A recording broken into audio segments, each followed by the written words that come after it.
Assalamualaikum warahmatullahi wabarakatuh. Saya Vini Afiunita Andayani dari PGMIB. Di sini saya bersama teman-teman terdiri dari Ratih Nafisawati dan Hijriatun Hasanah akan menjelaskan tentang langkah-langkah pembelajaran cerpen dengan pendekatan kontekstual. Poin-poin yang kami jelaskan dalam kesempatan kali ini terdiri dari 4 bagian. Yang pertama, pengertian cerpen. Yang kedua, unsur-unsur cerpen. Yang ketiga, pengertian pendekatan kontekstual. Dan yang keempat, langkah-langkah pembelajaran cerpen dengan pendekatan kontekstual. Poin pertama, pengertian cerpen. Cerpen adalah sebuah karya sastra pendek yang bersifat fiktif yang menceritakan tentang suatu permasalahan yang dialami oleh tokoh secara ringkas, dari pengenalan sampai akhir dari permasalahan yang dialami oleh tokoh. Pada umumnya, cerpen menjelaskan satu permasalahan yang dialami oleh satu tokoh. Selain itu, cerpen hanya terdiri tidak lebih dari 10.000 kata. Hal inilah yang membuat cerpen dapat selesai dibaca dalam waktu yang tidak lama. Selanjutnya, poin kedua adalah unsur-unsur cerpen. Unsur cerpen dibagi menjadi 2 unsur. Yang pertama, unsur intrinsik. Unsur intrinsik adalah unsur yang terdapat dalam cerpen itu sendiri atau unsur pembangun cerpen. Yang pertama, tema. Tema adalah pokok pikiran yang mendasari jalannya cerita pendek.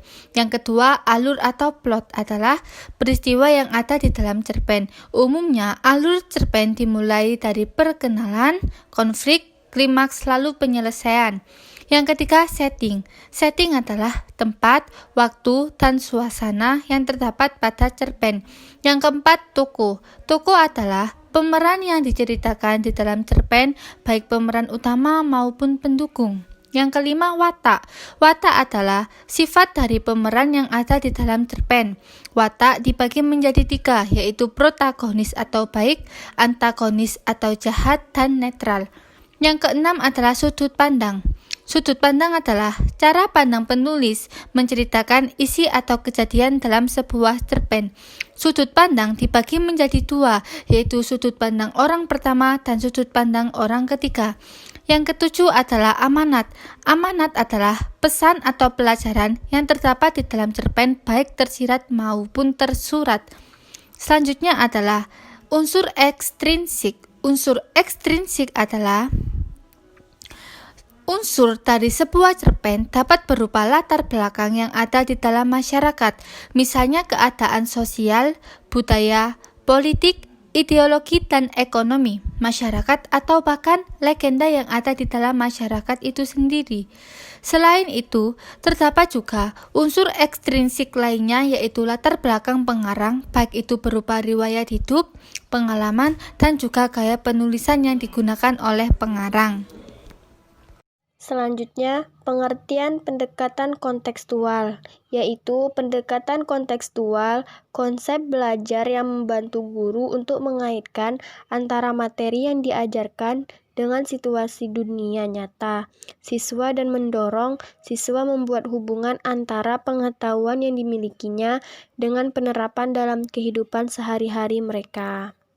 Langkah-langkah pembelajaran cerpen dengan pendekatan kontekstual. Yang pertama adalah sebelum peserta didik belajar membaca dan menulis cerita pendek atau cerpen, guru harus membacakan satu contoh cerita pendek dan juga menjelaskan tokoh yang ada di dalam cerita tersebut.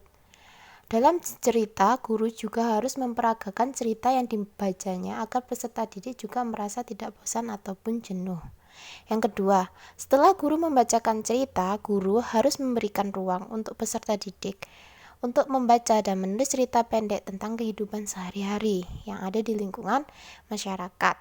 Yang ketiga, peserta juga diberi arahan untuk bisa mengekspresikan cerita pendek yang peserta buat dari kehidupan sehari-hari. Yang keempat, peserta didik juga diajarkan untuk berpikir kognitif, memahami, menganalisis, dan juga menilai cerita pendek yang peserta didik buat.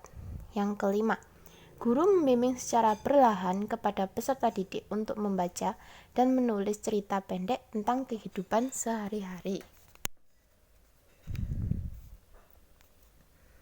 Sekian penjelasan dari kelompok kami. Bila ada kata salah mohon dimaafkan. Wassalamualaikum warahmatullahi wabarakatuh.